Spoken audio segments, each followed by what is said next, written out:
नमस्कार, एक न्यूज़ 24 देख रहे हैं आप और मैं हूं सितेश सिंह।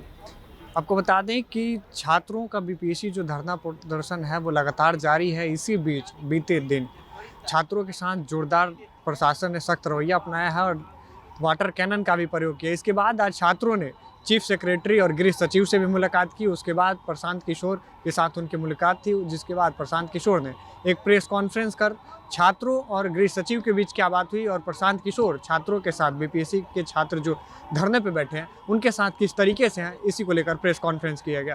प्रशांत किशोर ने बताया कि हमने नीतीश कुमार को 48 घंटे का समय दिया है, क्योंकि उनकी सचिव ने कहा कि अगर हम इन सारी चीज़ों की जांच करवाना चाहें तो हम 24 घंटे में करवा देंगे। इसको लेकर उन्होंने 48 घंटे की मोहलत दी है और उन्होंने कहा है कि अगर 48 घंटे के बाद अगर नीतीश कुमार इस पर कोई एक्शन और कोई कार्रवाई नहीं करते हैं तो धरना जैसे था उसी तरीके से रहेगा, हम न्यायालय की ओर रुख करेंगे। आगे क्या कुछ कहा इस वीडियो में देखिए। मामला चाहे जो भी हो, जहां है वहीं है। हम लोगों ने अपनी बात लोकतांत्रिक तरीके से उनके सामने रख दी है। अब ये उन पर है कि इस पर त्वरित कार्रवाई हो।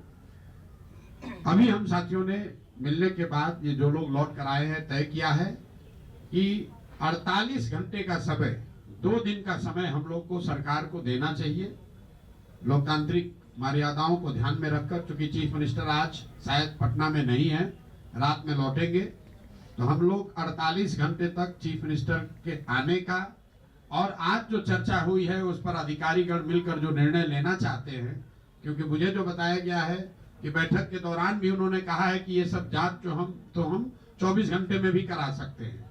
तो उन्हीं बातों का, क्योंकि मैं तो वहां था नहीं, लेकिन उन सभी बातों का सार जो है मिलकर हम लोगों ने तय किया है कि अगर, और ऐसी मेरी समझ भी है कि अगर सरकार चाहे तो अगले 48 घंटे में इसका एक उपाय, आगे का रास्ता निकाला जा सकता है। छात्र पूरी तरीके से आंदोलन से अलग हटकर पढ़ना चाहते हैं, अपनी जिंदगी बनाना चाहते हैं, ये टकराव का रास्ता नहीं चाहते हैं, कोई भी टकराव का रास्ता नहीं चाहता है। छात्रों ने एक कदम बढ़ाया है तो अब सरकार पर है कि सरकार भी एक कदम बढ़ाए, मामले को खत्म करे। ये बिहार के बच्चे हैं, आप बिहार के अधिकारी हैं, आप मुख्यमंत्री हैं, लेकिन आपको इन्हीं बिहार के लोगों ने मुख्यमंत्री बनाया है। तो सहानुभूतिपूर्ण इन बच्चों के मांगों पर विचार करें और इनके पक्ष में निर्णय दें, ऐसी हम लोग की आशा और अपेक्षा है। और हम लोग 2 दिन तक इस बात को धैर्य के साथ उनके जवाब का, उनके निर्णय का इंतजार करेंगे। अगर मुख्यमंत्री मिलने के लिए बुलाएंगे तो सारे ये छात्रगण जो आज मुख्य सचिव से मिले हैं वो मुख्यमंत्री से मिलने भी जाएंगे, अपनी बात को फिर दोबारा रखेंगे। लेकिन अगर 48 घंटे में उन्होंने कोई निर्णय नहीं लिया तो छात्र जो भी निर्णय लेंगे आंदोलन करने का, ये निर्णय इनका मान्य होगा और हम लोग पूरी तरीके से छात्रों के साथ रहेंगे। मेरा अपना व्यक्तिगत कमिटमेंट है, प्रशांत किशोर का कमिटमेंट है। जो छात्र इस आंदोलन में हैं, हम लोग कोशिश कर रहे हैं उनकी मदद करने की, लेकिन अगर वो कोशिश कामयाब नहीं भी हुई तो भी हम लोग छात्रों के साथ खड़े रहेंगे, चाहे इनके साथ धरने पर बैठना हो या इनको लीगल मदद करने की जरूरत हो या कोई अन्य समस्या इनको आ रही है। जो हम लोग को शक्ति बुद्धि है वो पूरी शक्ति बुद्धि छात्रों के साथ लगाएंगे, इनके साथ खड़े रहेंगे। तो 1 तारीख तक सरकार के पास समय है।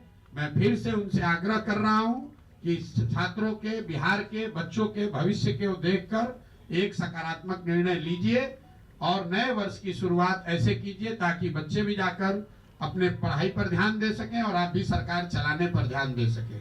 वरना रोज धरना प्रदर्शन होगा, ना सरकार इसको रोक पाएगी ना हम लोग इसको रोक पाएंगे।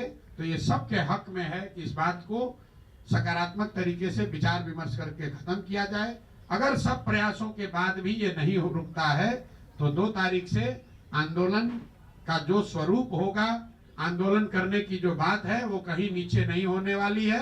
हम लोग और ताकत से इसमें लगेंगे और 3 तारीख को कोर्ट भी जाएंगे।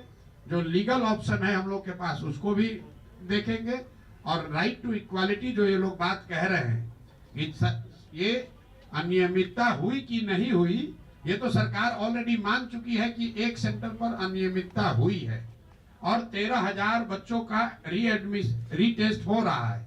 वो अपने आप 18,000, वो तो अपने आप राइट टू इक्वालिटी को वायलेट कर रहा है। तो उसके आधार पर हम लोग माननीय उच्च न्यायालय में भी जाएंगे, लेकिन ऐसी कोई नौबत न आए इसलिए मेरा आपसे आपके द्वारा आग्रह है कि सरकार अगले 48 घंटों में इस पर एक पॉजिटिव निर्णय ले, ताकि छात्र अपना काम कर सके, सरकार अपना काम कर सके। बहुत बहुत धन्यवाद आप सबका। और अभी ये जो छात्र है, इनकी सुरक्षा, इनके साथ कोई प्रताड़ना, इनको धमकी, इनको टॉर्चर न किया जाए, ये भी मैं आपसे आह्वान कर रहा हूं आपके द्वारा। जो मुझे बताया गया कि उन्होंने मौखिक तौर पर गृह सचिव को ये कहा है कि आप डीजीपी को ये बता दीजिए कि इन छात्रों को परेशान न किया जाए, इस पर कोई कार्रवाई ऐसी न हो जिससे छात्रों को परेशानी हो। लेकिन ये उनका मौखिक आदेश है, शायद यही दे सकते थे। लेकिन इसके अलग अगर छात्रों को परेशान किया जाएगा तो कोई चुप नहीं बैठने वाला है, पीछे हम लोग हटने वाले नहीं है। वो जो भी लीगल ऑप्शन है, रूल ऑफ लॉ है, उसके अनुरूप उस पर कार्रवाई की जाएगी। तो आपने देखा कि किस तरीके से प्रशांत किशोर ने छात्रों के साथ हमेशा कदम से कदम मिलाकर चलने की बात कही। उन्होंने स्पष्ट कह दिया कि अगर नीतीश कुमार अगर छात्रों के साथ नहीं आते हैं तो हमारे साथ जितनी मदद हो सकेगी हम हर तरीके से मदद करेंगे। इसके अलावा उन्होंने ये भी कहा कि जो भी नेता इसमें आकर छात्रों की मदद करना चाहते हैं, उन्होंने खुले मन से आह्वान किया कि वो भी आगे आकर छात्रों की मदद करें। ऐसे ही तमाम खबरों को देखने के लिए देखते रहें न्यूज़ 24।